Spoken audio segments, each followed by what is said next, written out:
cosmic entanglement and the environment and how we're all connected. That's really the theme of this unpublished poem of mine called Morning Coffee. Fair trade, shade grown, green as green, my first jolt, caffeine. I'm suddenly alert, erect, sensual, alive. I too am green as green can be, I muse, contented with myself. Some days I brew at home. Other days, en route to this or that, I order what others brew for me.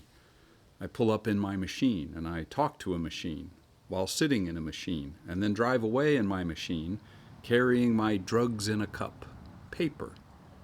Recyclable, though. I always make sure of that, virtuous man. In moments of silence, when I'm not drowning the voices, I might ask, what gave me this cup? Fuel, electricity, paper, trees, oceans, plastic, metals, soil, water, human labor wearing clothes made in Bangladesh by children, workers who drove to work in machinery to operate the machinery that provides me with my steaming cup of stimulation here in my machine. Sometimes I see it clearly, like a dream sequence. A 60s psychedelic black light glowing flash. I am entangled with the fingers and hands that dug and fertilized, cultivated, pruned, harvested, bagged, carried, loaded, shipped, roasted, greeted, brewed, poured. Hands that decorated foam into space, into shapes. Hands handing me a cup.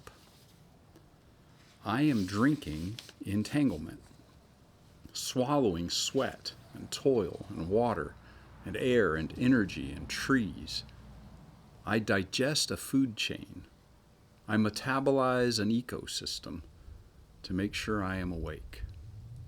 Awake?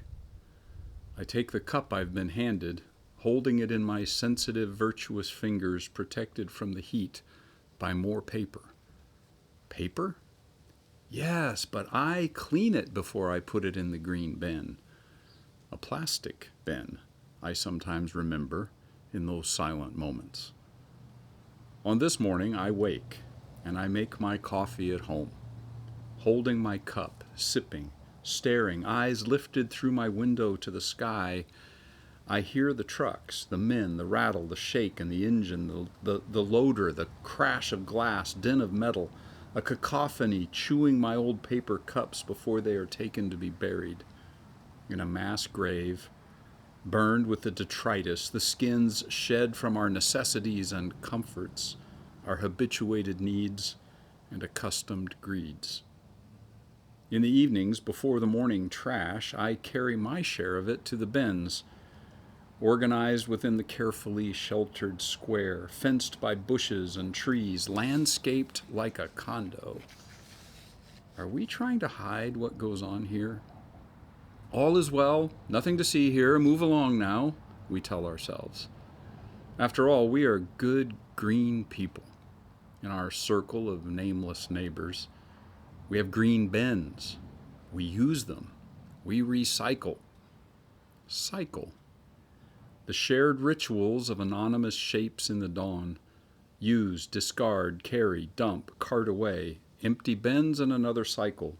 Use, discard, carry, dump, cart away. Recycle. Someone takes it all away. I can't tell you who. They have names and I could ask, but I don't. They take it somewhere. I can't tell you where. I could find out, but I don't. Do people live there or near there? Perhaps a mere stone's throw away. Is someone somewhere out there right now throwing a stone into my cup? Most days I can say it's all happening miles away from here. But in the silent moments, in my mind, I see it. It spreads. It's coming, growing. A subterranean, cavernous, ravenous mouth swallowing the manicured, irrigated sprawl. It's coming for us. If not now, then next year, or the next year, or the next, chewing up more of the space between itself and the gated homes, crawling its way to a stone's throw from a porch where someone sits watching. And then there will be someone else, and someone else, and someday me, on my porch, a stone's throw from the landfill. Last night I dreamed. There is a man on a bus. It stops. He steps down. He walks 50 steps to a door.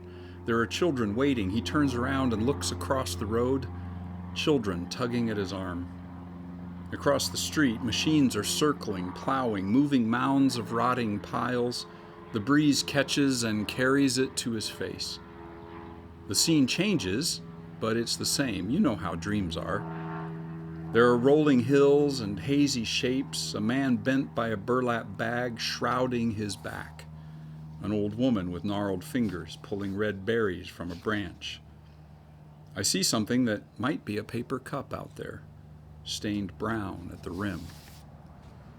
I'm standing, a cup in my hand, and I'm beside a drive-up window. And you know how dreams are.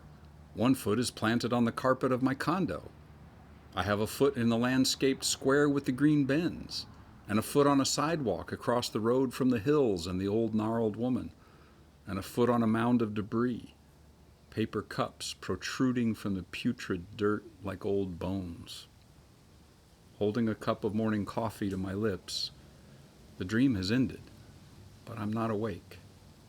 There's a silent moment, and it comes to me that all this time I have not been asleep. Morning coffee.